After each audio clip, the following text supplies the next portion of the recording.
ल सुरु गरौँ है त। हरेक कम्पनीको नदेखिने एउटा खाका हुन्छ जसले पुरै कम्पनीलाई डोर्याइरहेको हुन्छ। आज हामी त्यही अदृश्य खाका अर्थात् संगठनात्मक संरचनालाई अलि गहिरिएर बुझ्ने कोसिस गर्नेछौँ। कहिल्यै सोच्नु भएको छ किन कुनै कम्पनी ठ्याक्कै पिरामिड जस्तो देखिन्छ, एकदमै तह तह मिलेको, अनि कुनै चाहिँ माकुराको जालो जस्तो जताबाट पनि जोडिएको? हो, यो सबै फरक हुनुको पछाडि एउटै कारण छ, उनीहरूको संगठनात्मक संरचना। मतलब काम कसरी हुन्छ र कसले कसलाई रिपोर्ट गर्छ भन्ने भित्री नक्सा। त्यसो भए यो कम्पनीको खाकालाई राम्ररी बुझ्नको लागि यसको डिजाइनका दुईवटा एकदमै महत्त्वपूर्ण पाटाहरूलाई हेर्नुपर्ने हुन्छ। अब यो संगठनात्मक संरचना भनेको खासमा के हो त? सजिलोसँग भन्दा यो एउटा नियमको किताब जस्तै हो, जसले प्रश्न पार्छ कि कसको काम के हो, कसले कसलाई जवाफ दिनुपर्छ, र यी सबैको एउटै मात्र उद्देश्य हुन्छ, कम्पनीका सबै मान्छेहरूलाई एउटै लक्ष्यतिर सँगसँगै हिँडाउनु। हो, यहीँनिर आउँछ सबैभन्दा ठूलो र पहिलो निर्णय। कम्पनीको संरचना कस्तो बनाउने? ठाडो बनाउने अर्थात् भर्टिकल कि तेर्सो अर्थात् हरिजन्टल? अब भर्टिकलले के देखाउँछ भने सीईओदेखि सबैभन्दा तलको कर्मचारीसम्म कति तह छन्, अनि हरिजन्टलले चाहिँ कामलाई कसरी विभिन्न विभाग वा समूहमा बाँडिन्छ भन्ने कुरा तय गर्छ। ल पहिले यो ठाडो पाटो अर्थात् भर्टिकल डिफ्रेन्सिएसनको कुरा गरौँ।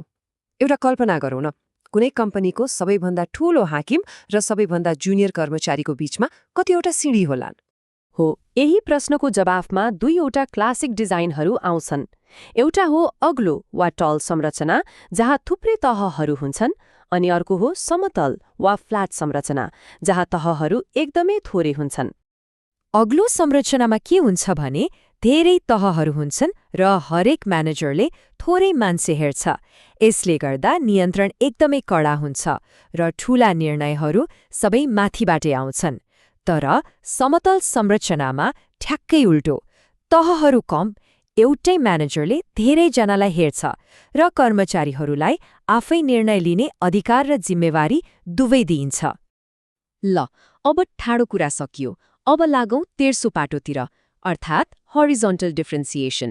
मतलब कम्पनीहरूले आफ्ना मान्छेहरूलाई कसरी विभिन्न विभाग वा समूहमा बाँड्छन् त? यसमा सबैभन्दा बढी चल्तीमा रहेको तरिका हो कार्यात्मक संरचना वा फङ्क्सनल स्ट्रक्चर। नामले नै भन्छ, यसमा कामको प्रकृति वा फङ्क्सनको आधारमा समूह बनाइन्छ। मतलब एउटै खालको सिप भएका सबैलाई एउटै विभागमा राखिन्छ। उदाहरणको लागि सबै मार्केटरहरू एउटै मार्केटिङ विभागमा, सबै अकाउन्टेन्टहरू फाइनान्स विभागमा। यो ठ्याक्क अस्पताल जस्तै हो नि, होइन र? जहाँ मुटुका डाक्टरहरू सबै कार्डियोलोजीमा हुन्छन् र हड्डीका डाक्टरहरू सबै अर्थोपेडिक्समा। अब यो तरिकाको सबैभन्दा ठूलो फाइदा के हो भने यसले गहिरो विशेषज्ञता विकास गर्छ। तर यसको एउटा ठूलो बेफाइदा पनि छ। कहिलेकाहीँ विभागहरू आफ्नै संसारमा हराउँछन्। मार्केटिङलाई फाइनान्सले के गर्दैछ थाहा छैन, फाइनान्सलाई उत्पादनले के गर्दैछ थाहा छैन। यस्तो अवस्थालाई साइलो इफेक्ट पनि भनिन्छ। तर कल्पना गरौँ त, एउटै कम्पनी छ जसले साबुन पनि बनाउँछ, चाउचाउ पनि बनाउँछ अनि टिभी पनि बेच्छ। अब यिनीहरूलाई एउटै मार्केटिङ टिमले हेर्न गाह्रो हुन्छ, होइन? हो, यस्तो बेला काम लाग्छ बहुविभागीय संरचना वा मल्टिडिभिजनल स्ट्रक्चर। यसमा के गरिन्छ भने हरेक फरक उत्पादनको लागि छुट्टा छुट्टै डिभिजन नै खडा गरिन्छ। जस्तै cosmetics division, food division, electronics division, अनि हरेक डिभिजन लगभग एउटा सानो स्वतन्त्र कम्पनी जस्तै हुन्छ। उसको आफ्नै म्यानेजर, आफ्नै टिम र आफ्नै नाफा घाटाको हिसाब हुन्छ। अब अर्को स्थिति हेरौँ। मानिलियो कुनै ब्याङ्क छ वा कुनै ठूलो रिटेल स्टोर छ जुन देशैभरि फैलिएको छ। यस्तो कम्पनीको लागि कुन संरचना ठिक होला? हो, यस्तो बेलामा सबैभन्दा राम्रो हुन्छ भौगोलिक संरचना। यसमा चाहिँ भूगोलको आधारमा टिमहरू बाँडिन्छ। जस्तै पूर्वी क्षेत्रको लागि एउटा टिम, पश्चिमी क्षेत्रको लागि अर्को। यसको सबैभन्दा ठूलो फाइदा के हो भने हरेक टिमले आफ्नो क्षेत्रको बजार, ग्राहक र संस्कृतिलाई राम्ररी बुझेको हुन्छ र त्यही अनुसार छिटो छिटो निर्णय लिन सक्छ। ल अहिलेसम्म कुरा अलि सोझो थियो, तर अब केही कम्पनीहरूले यी संरचनाहरूलाई मिसाएर अलि जटिल तर शक्तिशाली मोडल बनाउन खोज्छन्। जब यी रेखाहरू एक आपसमा काटिन थाल्छन् तब के हुन्छ त? त्यही मिश्रित मोडललाई भनिन्छ म्याट्रिक्स संरचना। यो खास गरी प्रोजेक्टमा आधारित काम गर्ने कम्पनीहरू जस्तै ठूला आईटी कम्पनी वा कन्स्ट्रक्सन कम्पनीहरूमा धेरै देखिन्छ। अब यसको सबैभन्दा अनौठो र महत्त्वपूर्ण पक्ष के हो भने यहाँ एउटा कर्मचारीको एकजना होइन, दुईजना हाकिम हुन्छन्। एकजना हुन्छन् फङ्क्सनल म्यानेजर, जसले उनीहरूको सिप र करियर हेर्छन्, अनि अर्को हुन्छन् प्रोजेक्ट म्यानेजर, जसलाई उनीहरूले गरिरहेको प्रोजेक्टको बारेमा रिपोर्ट गर्नुपर्छ। यसको फाइदा के हो भने फरक विभागका विशेषज्ञहरू एउटै प्रोजेक्टमा सँगै काम गर्छन्, जसले गर्दा समस्याको समाधान छिटो र राम्रो हुन्छ।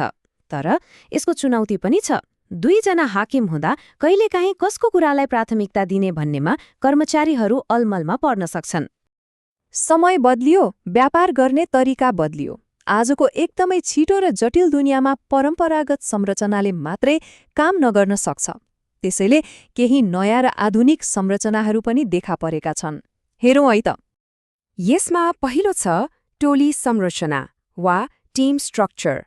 यसमा के हुन्छ भने विभागको पर्खाललाई भत्काइन्छ र सानो तर शक्तिशाली क्रस फङ्क्सनल टोलीहरू बनाइन्छन्। यी टोलीहरूले आफै निर्णय लिन्छन्, जसले गर्दा काम एकदमै छिटो हुन्छ र सहकार्य पनि बढ्छ। त्यसपछि आउँछ नेटवर्क संरचना। यो त झनै लचिलो हुन्छ। यसमा को ठूलो को सानो भन्ने कडा नियम हुँदैन, बरु सबैजना एउटा नेटवर्कमा जोडिएका हुन्छन् र जसलाई जे चाहिन्छ उसले नेटवर्कमा भएको जोसुकैसँग सिधै सम्पर्क गरेर ज्ञान र सहयोग लिन सक्छ। र तेस्रो आधुनिक संरचना हो 360 डिग्री संरचना। यसको लक्ष्य त हाकिम र कर्मचारी बीचको तहलाई लगभग हटाउनु नै हो। यहाँ निर्णय प्रक्रियामा सबैको सहभागिता हुन्छ, सबैको विचारको कदर गरिन्छ। यसले गर्दा हरेक कर्मचारीले यो कम्पनी मेरो पनि हो भन्ने अपनत्व महसुस गर्छ। ल, यति धेरै किसिमका संरचनाहरू हेरियो, अग्लो, समतल, कार्यात्मक, मेट्रिक्स। अब प्रश्न उठ्छ, यत्रो विकल्पमध्ये कुन चाहिँ रोज्ने त? कुन चाहिँ सही हो? र यसको सिधा जवाफ के हो भने कुनै पनि एउटा संरचना उत्तम वा पर्फेक्ट भन्ने हुँदैन। हरेक कम्पनी फरक हुन्छ। त्यसैले सही संरचना कुन हो भन्ने कुरा कम्पनीको लक्ष्य के हो, त्यो कुन उद्योगमा छ र त्यसको आफ्नै संस्कृति कस्तो छ भन्ने कुरामा भर पर्छ। यो कुनै दुर्घटना होइन, बरु सफलताको लागि जानी-बुझी बनाइने एउटा रणनीतिक औजार हो। र अन्त्यमा एउटा प्रश्नमा आएर टुङ्ग्यौं। आजको दिनमा आर्टिफिशियल इन्टेलिजेन्स अर्थात् एआई र रिमोट वर्कले काम गर्ने तरिकामा पुरै क्रान्ति ल्याइरहेको छ। यस्तो अवस्थामा भोलिको कम्पनीको खाका कस्तो होला? के आज हामीले हेरेका यी संरचनाहरू नै भविष्यमा पनि काम लाग्छन्? कि हामीले सोच्दै नसोचेको कुनै बिल्कुलै नयाँ खाकाको उदय हुनेछ? यो एउटा सोच्न पर्ने कुरा हो।